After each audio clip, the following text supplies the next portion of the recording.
Connaissez-vous la sensation que l'on ressent lorsque l'on cherche à résoudre un problème de maths pendant plusieurs heures sans réussir et qu'au moment où on nous montre le résultat, on se dit «Ah mais oui, bien sûr, c'est évident».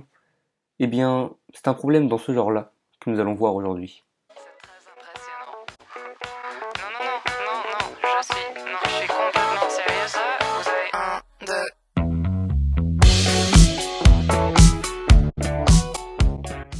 Imaginez un plan, une surface plate illimitée, sur lequel on place deux n points distincts, c'est-à-dire un nombre pair de points, tous différents. Eh bien le but est de montrer qu'il existera toujours au moins une droite ne coupant aucun point et qui sépare le plan en deux parties, de telle manière à ce que chaque partie contienne exactement n points. Ce résultat peut vous sembler évident, eh bien je vous encourage à essayer de trouver une démonstration par vous-même avant de regarder la vidéo. Reprenons une configuration de points au hasard, de manière à ce qu'il ne soit pas possible de trouver une droite comme voulu au premier coup d'œil. La première chose que l'on va faire, c'est de chercher une direction qui semble pertinente compte tenu de ce que l'on cherche. En géométrie classique, une direction, c'est un ensemble de droites qui sont parallèles entre elles. Par exemple, si on prend cette droite bleue dans le plan, la droite rouge a la même direction que la première, mais n'a pas la même direction que sa droite verte. Il ne faut pas confondre la direction avec le sens. Si on reprend la droite bleue par exemple, il n'y a qu'une seule direction. Cependant, si on veut se balader sur notre droite, on peut aller dans deux sens différents, qui suivent la direction de notre droite. On peut aller plus vers le bas, ou plus vers le haut. Maintenant qu'on sait clairement ce qu'est une direction, on va regrouper toutes les directions qui contiennent au moins une droite, passant par au moins deux points, et on met toutes ces directions dans un ensemble. Dans cet ensemble, on peut trouver la direction de cette droite qui croise deux points, mais aussi la direction de cette droite-ci qui croise trois points. On peut noter cet ensemble E et il y a un nombre de points fini, donc il va y avoir un nombre fini de directions dans notre ensemble E. Or, il y a évidemment un nombre infini de directions, donc notre ensemble E bar ne sera jamais vide, et on peut donc prendre une direction au hasard dans cet ensemble. Mais il ne faut pas oublier qu'une direction est un ensemble de droites. On va donc prendre la droite de la direction voulue, et qui a pour ordonnée à l'origine 0.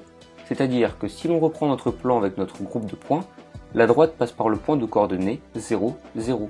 Ici, forcément, c'est compliqué de représenter une telle droite, puisque les points et la droite ont une taille assez conséquente sur l'image, mais on va admettre qu'aucune des droites parallèles à cette droite ne croise deux points d'un coup. La prochaine étape est en fait la vraie astuce de la démonstration.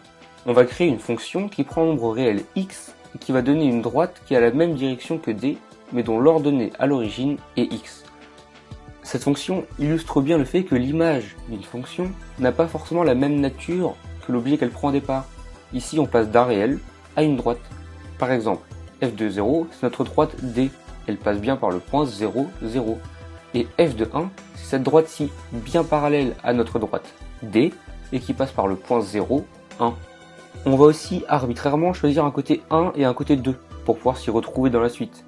Ici, le côté 1 est celui qui est au-dessus des droites issues de notre fonction, et le côté 2, celui qui est en dessous. Pour chaque droite donnée par la fonction, on peut compter le nombre de points dans la partie 1, et on se rend compte ici que si x est assez grand, on aura 0 points dans la partie 1, puisqu'il y a un nombre fini de points. Ainsi, si on fait descendre la valeur de x, la droite va forcément croiser un point seul, et dès qu'elle l'aura dépassé, avec une valeur de x un tout petit peu inférieure, le nombre de points dans la partie 1 sera de 1. Comment être sûr de cela? Eh bien, c'est grâce à l'idée judicieuse que l'on a eue quand on a choisi une direction, car aucune des droites de la direction que l'on a prise au début ne peut croiser deux points d'un coup. Donc elle va forcément passer sur un point seul, et il y a évidemment un petit espace entre deux points, puisqu'ils sont distincts. Par le même procédé, en prenant des valeurs de x plus petites, la droite va passer par un deuxième point, et on va donc avoir deux points dans la partie 1 pour un x un tout petit peu plus petit. On peut continuer de faire descendre notre droite jusqu'au nème point, et avec le même raisonnement, on sait qu'avec une droite dans la même direction un tout petit peu en dessous, il y aura exactement n points dans la partie 1, donc n points dans la partie 2, et c'est exactement ce que l'on veut. Ici, on a bien 11 points dans la partie 1 et 11 points dans la partie 2.